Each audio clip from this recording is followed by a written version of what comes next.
Okay. Thank you. Thank you all for being here today. This is a topic that is near and dear to my heart personally, but obviously professionally as well. Anytime we have a group of people that are caretakers in the human services area, we're especially grateful for the willingness to discuss the topic of human trafficking. It's a hard topic. It's definitely not one that is a favorite topic among most groups of people. So we really appreciate you taking the time and the willingness to bring this forward. As Quentin said, my name is Julian McPeak. I work for Refuge for Women here in the state of Kentucky, and I will give you a little bit of an overview of what we do once we get into the presentation. But I am the community engagement coordinator and marketing coordinator. If for some reason at the end of this you need more information or you'd like to bring us in-house to have a discussion among a smaller group within the spheres that you're in, I am the contact for that as well.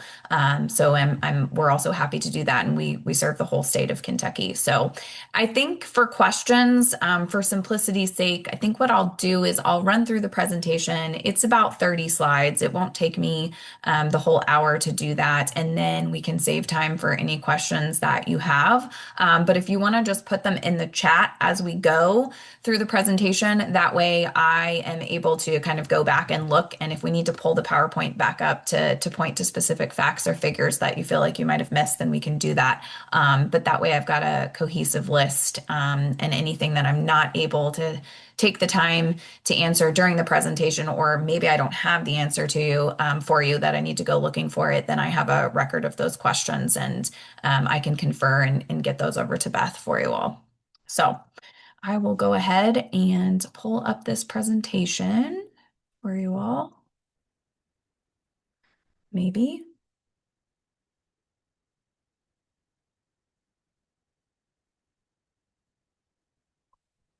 Okay.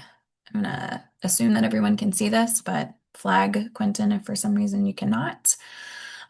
So today we're going to talk mostly about online trafficking and sextortion of children and kind of how that happens, as well as dip a little bit of our toes into that peer-to-peer trafficking space that can happen among children, and also talk a little bit about how Refuge stands in the gap to sort of break some of these generational bonds that happen from mother to children in the trafficking realm. So that is the overview. Um, why does human trafficking matter? I mean, it's a public health crisis. And I think probably, as most of you know, as administrators and people who are working with families and children, the online exploitation side of things is just exploding as our technology advances. With the advent of AI and deep fake, we're finding that children who are maybe not even considered at risk for this type of trafficking and exploitation are suddenly becoming at risk just because their access to the internet and the internet's access to them is so widespread, and just right at their fingertips. So schools and educators, you guys are often, those of you that are out in the community with families, you're often sort of in uniquely positioned in order to intervene early to see some of these signs and symptoms along with other things that you may be watching for in the children and families that you're serving. So it's really, again, I really appreciate you all taking the time to sort of dive into this topic, because I think you all can be some of the ones that stand in the gap at the very beginning and maybe are able to cut this off either before it happens or as it's happening, and save these children years of trauma. So, on the Refuge for Women side of things, we are a residential based healing program that serves women 18 years and older, uh, and they can have children, and at portions the facility that we have here in Lexington, they can bring their children as well as their pets with them into the healing program. So we are our program itself is across, it's kind of centralized, so it's across a couple different states and a couple different cities. We have safe houses in different areas. Here in the state of Kentucky, we operate an emergency home in Louisville, which has 8 beds, and then close to the Lexington area, we have a 24-unit apartment complex that is sort of the third part of our phase.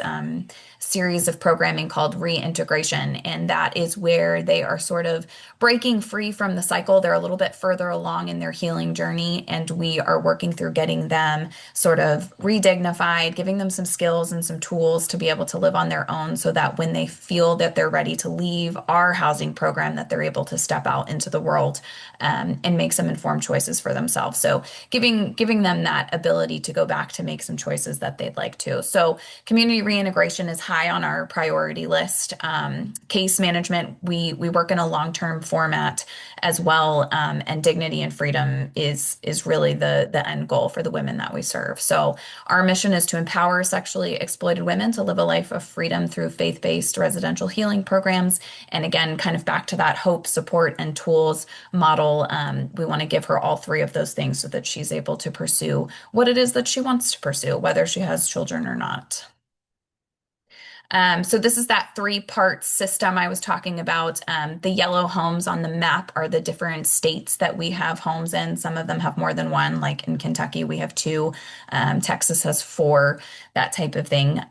Across these homes, we do a multi-year continuum of care all the way from stabilization through integration. The middle program there, the kind of mid-color purple, the restoration program, we do not have here in the state of Kentucky, but we have the bookend programs of stabilization and reintegration. So at each one of these phases, we have a different goal for the women that are coming in, focusing first on that safety and stability side, then moving them from that, whether they move into a Refuge for Women program or they choose to enter a long-term program under another facilitator's care is up to them. They do not have to move all the way through our programming from start to finish.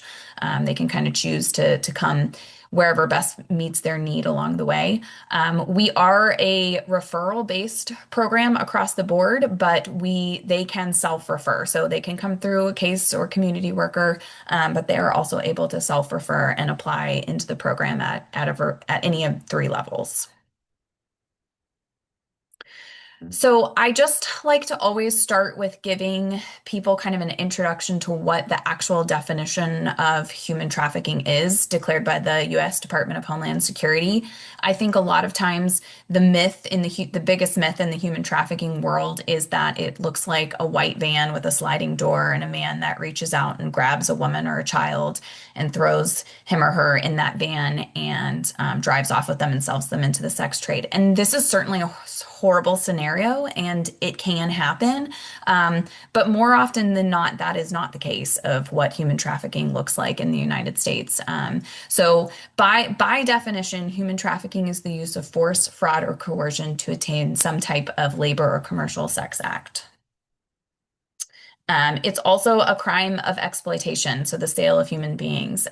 This exploitation piece comes in as traffickers look for different vulnerabilities that we have as human beings. And you all know, working with children, that just by nature, by age, their vulnerability list is quite large. And so that is exactly what traffickers are looking for. They are looking to exploit a vulnerability that you might have, whether that's experiencing homelessness, substance abuse disorders, being a child. We see a very heavy amount of trafficking occur with children who are coming out of a foster care situation. So they have gone from a protective home to then being released into the world and maybe not having a great community around them. There's a very high incidence of that occurs. So that can be a vulnerability. And really, from the online standpoint of things, it can be something as simple as someone who really is craving attention and just needs attention from someone. And traffickers can use those online resources and some of the social platforms that we'll look at to exploit that need within a person. So I just like to reiterate that the van situation does happen, but more often than not, trafficking is a space where a wrong person steps in where a right person could have to fill a need or a vulnerability that someone might have. So these are just some stats that we use and that come from some partner organizations that do some work in the same anti-trafficking areas that we do.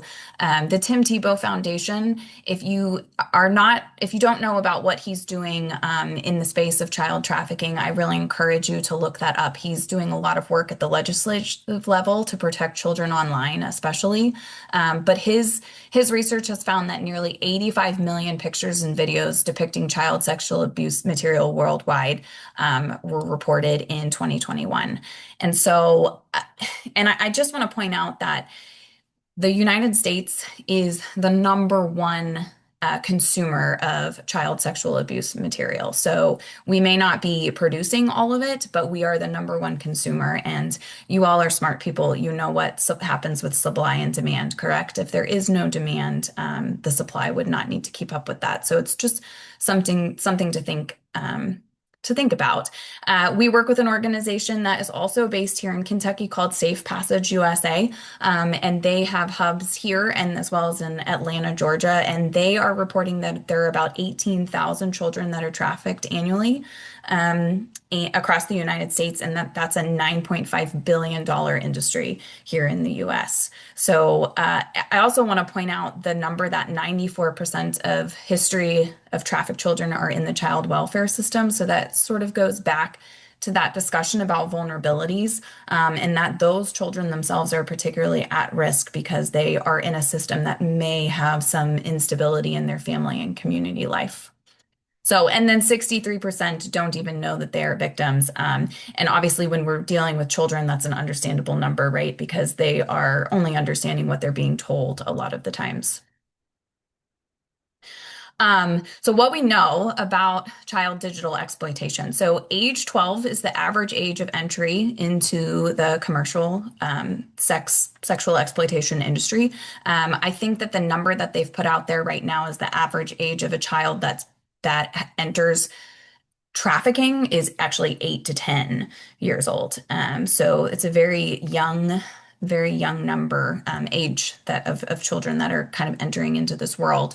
1 in 7 children are targeted with online sexual solicitations, and AI is really fueling all sorts of new forms of exploitation. I just want to comment again, and this is scary because it's reaching children who are not even considered like high risk for trafficking because your daughter or my daughter or your friend's niece or your friend's daughter, if they're holding a cell phone in their hand, they have suddenly become at risk for this online trafficking in ways that you may not even imagine. So that is becoming kind of a scary situation, and something that everyone needs to be educating them on is how AI is working and how it's further fueling exploitation within the digital realm. And then we just talked about that we're the number one consumer. So in Kentucky itself, there are about 500 plus cases of suspected child trafficking that are being investigated each year just within our state. That is obviously, we always say that those numbers are probably low because they're just the ones that are being investigated, right? They are not any of the ones that haven't been detected or have not been reported. So that is just on the investigation level. I want to point out that trafficking occurs across all demographics, across urban and rural communities. It's not happening just in foreign countries. It's not happening in just the least economically well-off areas of different cities or countrysides. It knows no bounds. It is happening in your school systems, in your families, in your churches, in your friend groups. There is nothing, there's no situation or space that you could look at and say, this person would never experience trafficking. We all have vulnerabilities as human beings, and so there is not a space that's left untouched. So because we're focusing on digital today, that is where most of my stats and statistics will come in. But I just really want to point out that because children are holding the internet in their hands, there is instant access to trafficking. So every time you post a picture of your child's face on Facebook or social media, every time they are getting onto an online game or a social media site, they are potentially at risk of being targeted by a trafficker. So, why are children and teenagers particularly vulnerable? I think it, age obviously comes into that greater than anything else, right? They're young and oftentimes they don't understand what the power of digital is that they're holding in their hand. They're looking for some connection and validation from the rest of the world. They are especially the children and teenagers of this day and age are extremely dependent on social media as a form of being social with their friends and staying connected to the world around them. There is a lot of isolation and bullying that can happen within the digital space because it is just them being unmonitored on a screen. And then we live in a society where there's this normalization of oversharing online, right? Like some of us post everything. We post every family picture. We share every thought that we have. And so these kids have grown up in a world where that's normal. And while as an adult, we may feel that we have some safety standards around that because we understand the consequences of oversharing, kids may not. They may not understand that oversharing actually puts them in a particularly vulnerable space. So, and then their age just gives them a lot of natural vulnerabilities. So again, I just really want to highlight traffickers target vulnerabilities. They are looking for people or children who need them to fill some sort of void for them. So, the top three most common recruiters that are trafficking and exploiting women and children are the following. I know when I entered the anti-trafficking space to do work, I was the second one, the parent that's on that list was the most shocking to me. I think I lived in a world where I understood and could definitely identify that your partner, your significant other could be a trafficker and that there were predators both online and in the physical space that were luring women and teenagers into participating in modeling gigs or different things that were not truthful as to what they really were. But the fact that the parent is the number two sex trafficker overall, but it's actually the number one in the state of Kentucky, was just came as such a sad shock to me that parents could be in they felt like such a desperate situation that they were willing to traffic their children to remedy whatever that situation was, financially or otherwise. So, you all working out in those spaces when you are with children and with families, kind of understanding that in the state of Kentucky, a parent or a family member, if the child lives with, with a grandparent or an aunt or an uncle, that they are often the most likely person in the state of Kentucky that's going to traffic that child. Okay, so moving into a little bit more of the digital space, we're going to talk a little bit about grooming here because because children are not often meeting their digital traffickers in person, there is a deliberate process that traffickers often go through that is replicable. So they use it once and they move on and use it again over and over again. And the signs and the symptoms of that are often can be seen and spotted if you know what you are looking for. But a lot of times they're using flattery, attention, compliments, that type of thing, something that gets those serotonin levels boosted, right? Whether you're an adult or a child, it gives you that good feeling. But then they sort of move into this area of building secrecy. Don't tell your mom or dad. Let's just keep this between us. No, it's better if just you and I are involved in this or share this funny joke together. So that's kind of step two in grooming. And then that sort of moves that person into some child or adult into some level of emotional dependency, right? If something is kept just between you and one other person, you become emotionally dependent on them to meet that need. And then from there, it often goes into that request for inappropriate images or videos or something that they feel like they're going to be able to hold over that person in the future. And then from there comes the manipulation and the threats, coercion. Well, now I have these images, I have these videos of you. So if you don't do what I tell you to do, then there's going to be consequences for these things. So I think this is often happening in between the child and the trafficker. There are signs of this happening, but you may not know or see the details every step along the way. But I think it's important to understand that it is a process that is utilized over and over again. And while there are small variations to these steps, they usually follow this kind of roadmap of manipulation. So there are things along the way to look for as a child is being groomed for sextortion. So, what is sextortion? It's threatening to expose explicit images unless demands are met. And for kids, this can look different than for adults, right? Like a lot of times in adults, it's going to look like things, more images, more videos for money, for sexual activity, that type of thing. But in kids, a lot of times it can be, I'm gonna show all your friends this picture. I'm going to tell your mom and dad that you sent this to me.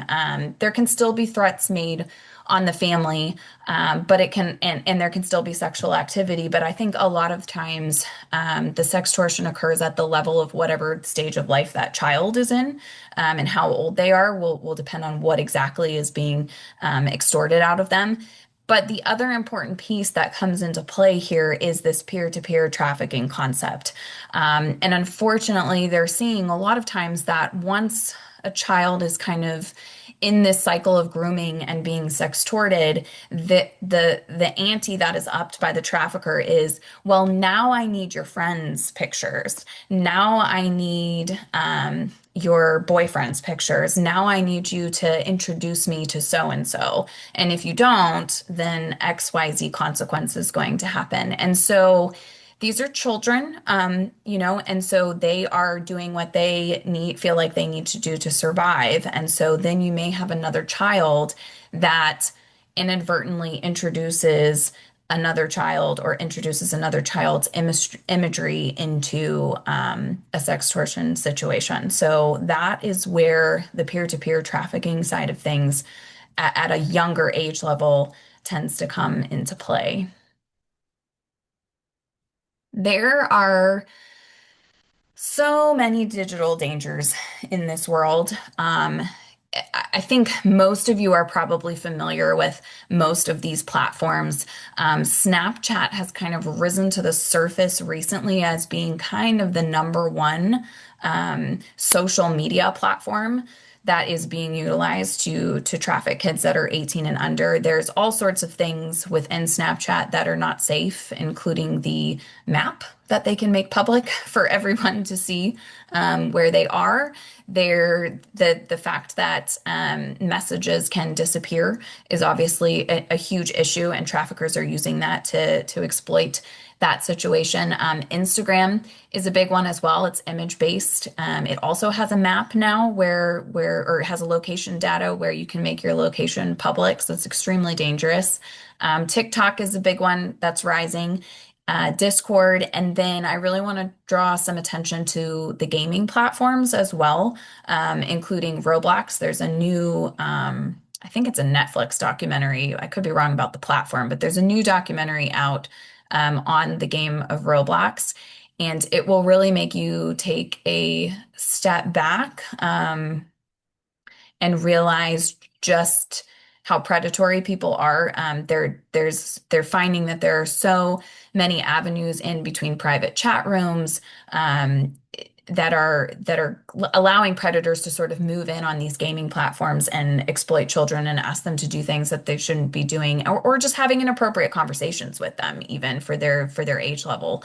And they are finding that a lot of these gaming platforms are not willing to put in the necessary safety measures in place in order to spot predators and ask them to leave the game and or keep children safe. And I think that is the biggest thing I pull from this, is that we live in a world of dangers, but we really have to understand when there are other communities that are not willing to step up and take care of our children. We then need to step in as parents, as mandatory reporters, and make sure that we're doing that if companies are not going to do it themselves. So, and catfishing has always been a thing. We see that in a lot of the women that we serve, but it's especially true in the child trafficking realm because you have adults that are posing as very much younger people who are drawing kids in of the same age level by pretending to be their age and have similar things in common with them. So watching for the possibility that a child is being catfished is high and likely in utilizing all of the above platforms. Okay, so a little bit about escalation. So you might be like, well, okay, so they're being exploited online. That's really bad. How does that move into the actual trafficking side of things? And that sort of goes back to that grooming process. But escalation can happen really, really quickly from being just online and non-physical to being a physical and very dangerous situation. So children are often lured into meeting with a person. From the internet, whether it's in public or not in public, the production of content. So, like, this is not meeting in person. This is something like taking videos of themselves doing something naked or sending content of other people, like in locker rooms, filming something secretly and passing that off to a person that they're being extorted by. Something that's really important to remember is that human trafficking by definition does not mean that the person ever has to be physically touched by their trafficker, right? So someone who has gotten a naked picture of a child and is selling it over and over and over again online is sexually exploiting and trafficking that child possibly thousands of times a day without them ever being touched by a human being. So it's really important to remember that the online side of things can cause this escalation to happen so quickly because the moment that that photograph leaves that child's phone, they may actually instantly be being trafficked, not just exploited, but being trafficked as well. So, and that peer recruitment comes into play big on both the digital and the in-person side of things. We've seen situations with teenagers where, a best friend learns that a girl is talking to someone online and she's planning to go on a date with them. And she's concerned, right? She's 15 or 16 years old and says, hey, I don't think you should do this by yourself. Let me come with you. And then you end up in a potentially trafficked situation of two young ladies instead of just one. And that peer, that friend has unknowingly had their other friends step into that situation with them.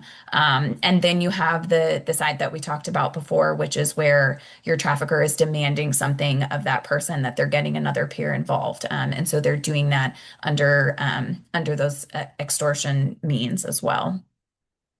Um, it's important to remember that exploitation often begins with a consensual online interaction. So it's two people, a child and a trafficker, having a conversation that is to that child. It's consensual, it's completely allowed. They don't feel uncomfortable to begin with. They don't realize that anything is wrong. And that quickly moves into a situation where they're being coerced or forced into doing something that they may not have originally been comfortable with.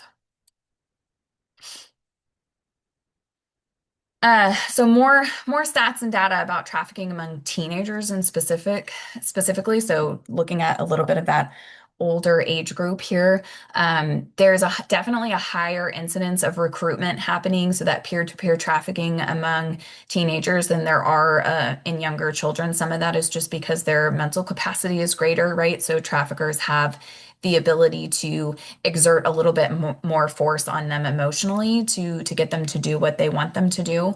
There's a lot of pressure for popularity, for having a social status, your parents having money in this area or that area, your relationships. And so traffickers will duck in and sort of take advantage of the fact that they know that's something that a teenager might be looking for within their social circles.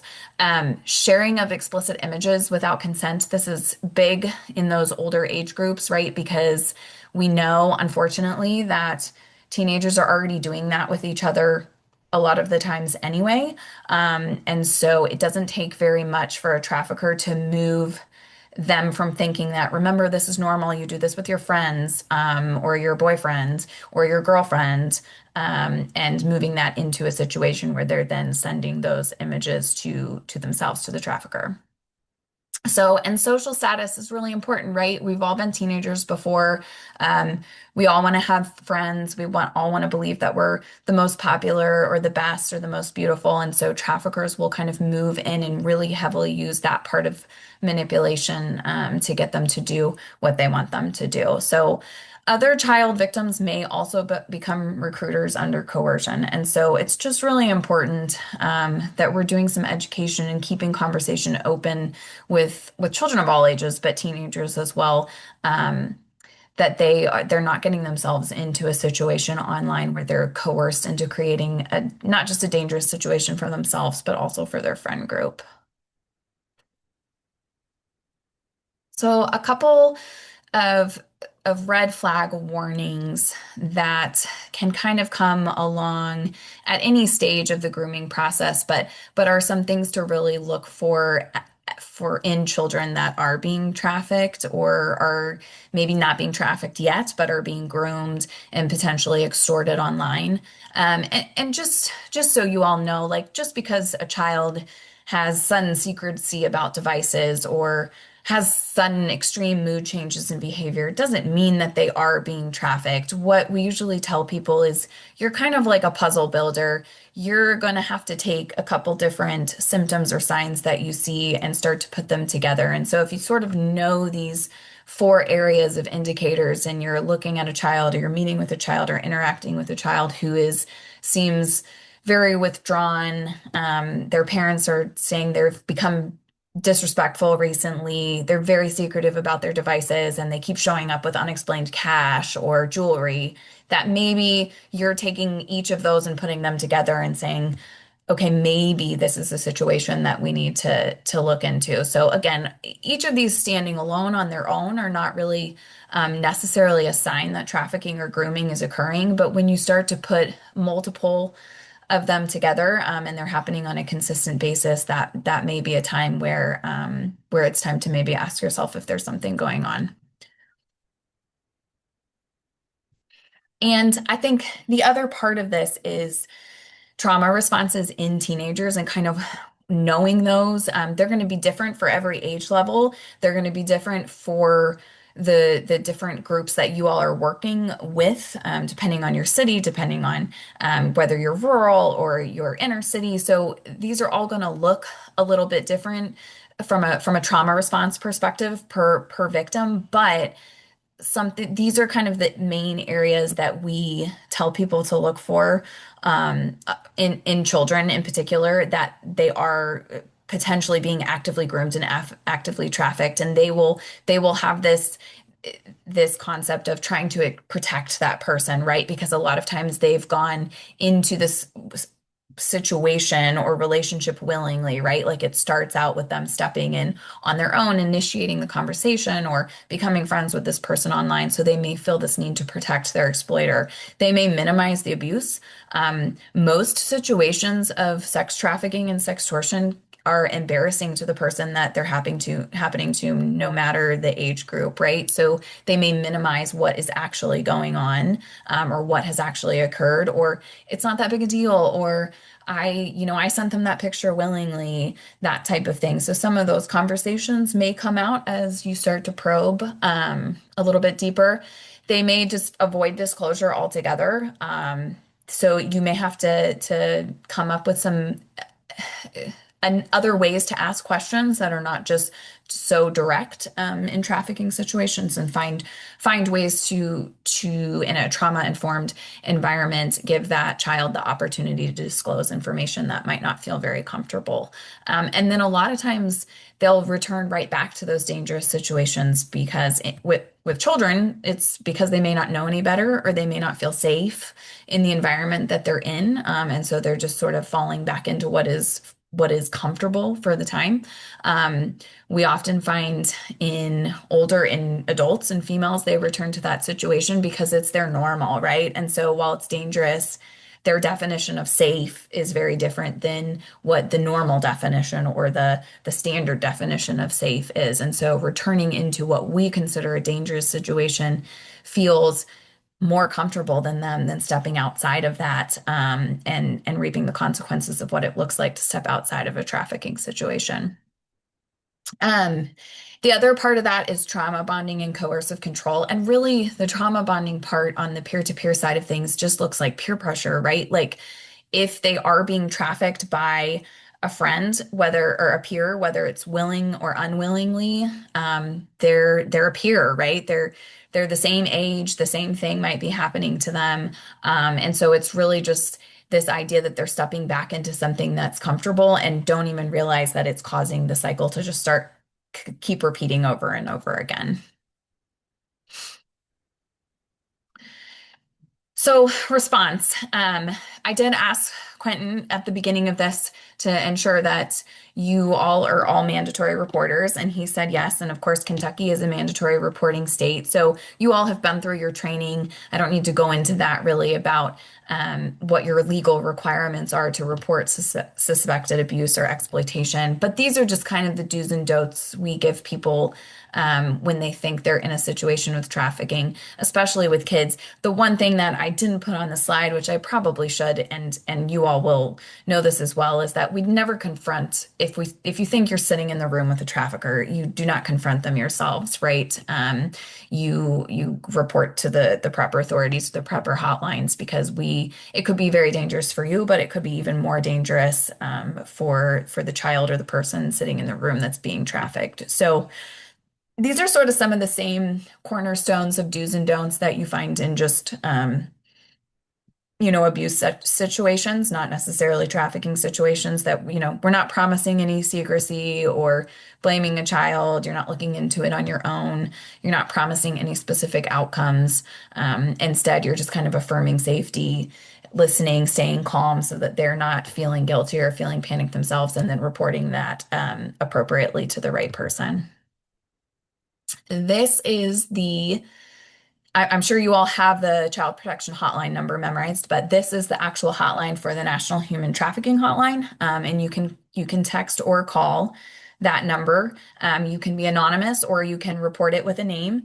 And they are really great about one of their taglines is that they would rather investigate 100 cases of suspected trafficking and have not one of them be an actual case of trafficking than someone not report even just one suspected case that really is an incident of a human being trafficked. So this hotline we keep this close at hand. We give it to all of our volunteers and in all of our education sessions because really this is for when it's non-emergent. You don't feel like you need to call 911 because you don't have all the facts or you don't know or you didn't witness something, but you're highly suspicious. This is a great number to call and just give them that data and information and then release the investigation into their hands to figure out what's going on.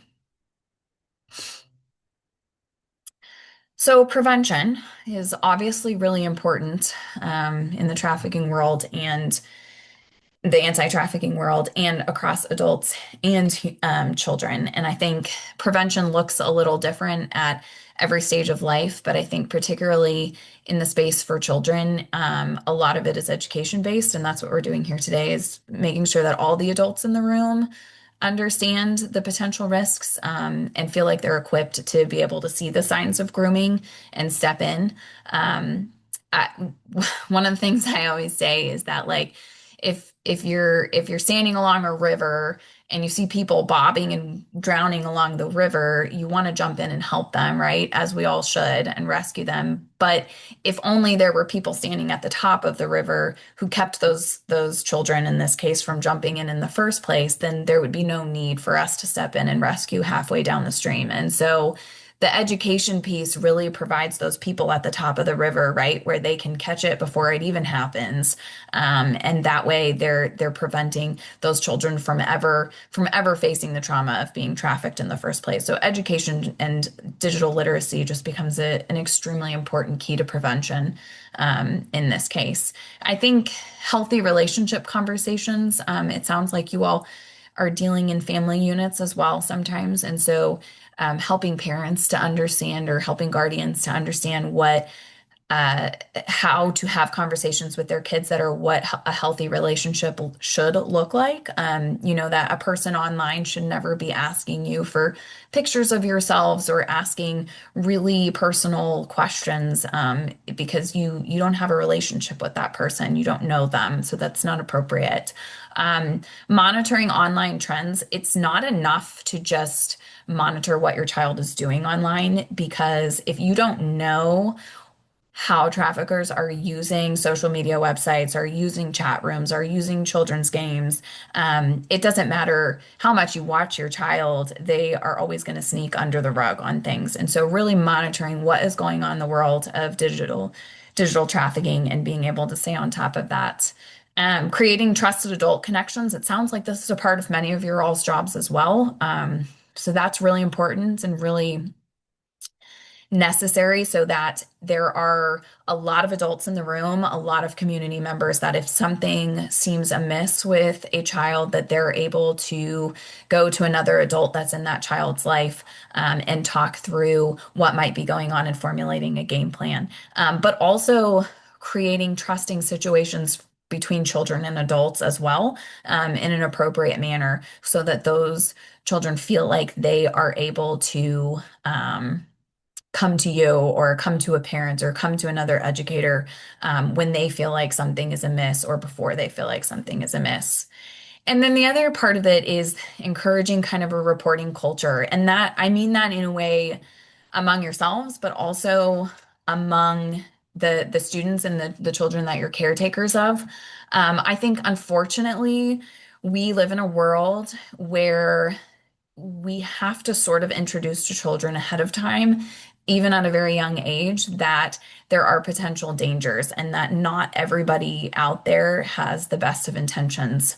And so being able to educate them in a way that they feel safe, stepping forward and reporting something that feels suspicious or feels uncomfortable, and doing that in a way that is encouraging and appropriate at all age levels, because I think it would be lovely to assume that children don't need to know anything about being trafficked, but unfortunately, we feel like we live in a world where education, age appropriate education along the way, is going to be necessary in order to help them keep themselves safe and to help them to not inadvertently traffic a friend. So at Refuge, we're the only anti-human trafficking residential program that accepts women and their children.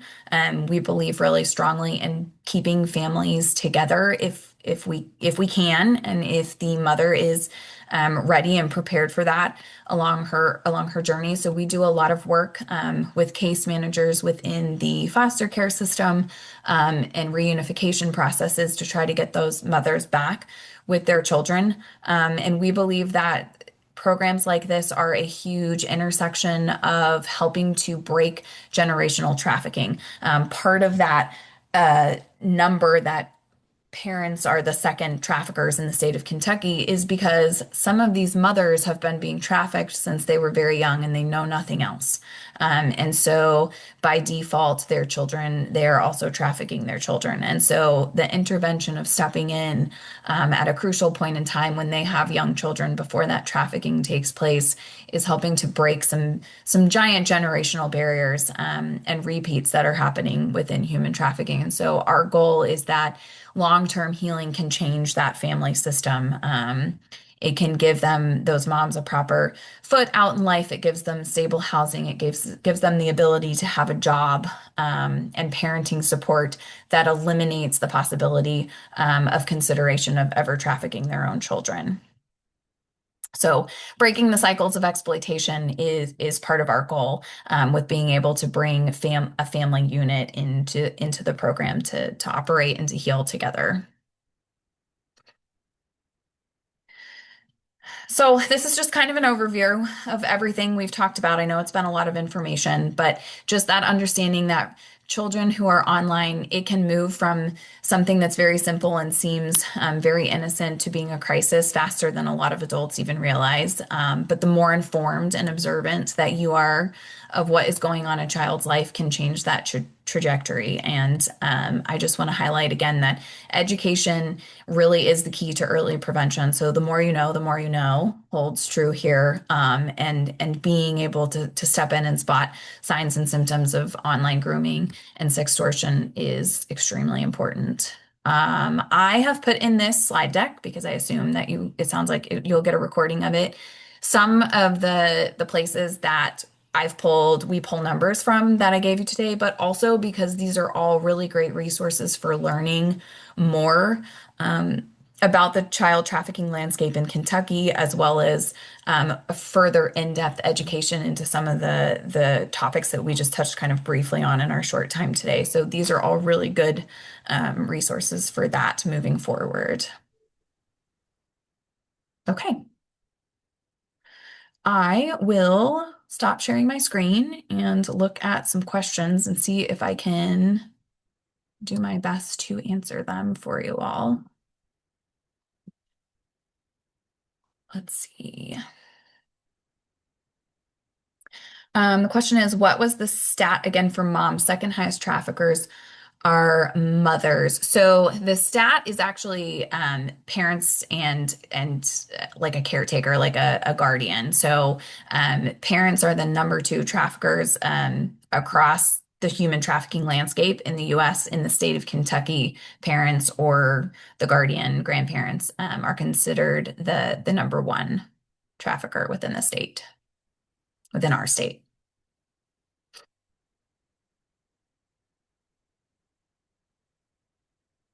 Anyone else? I'm only seeing one question. I just want to make sure that's right. Okay. Yep, that's correct. Okay. Give anyone else a second here.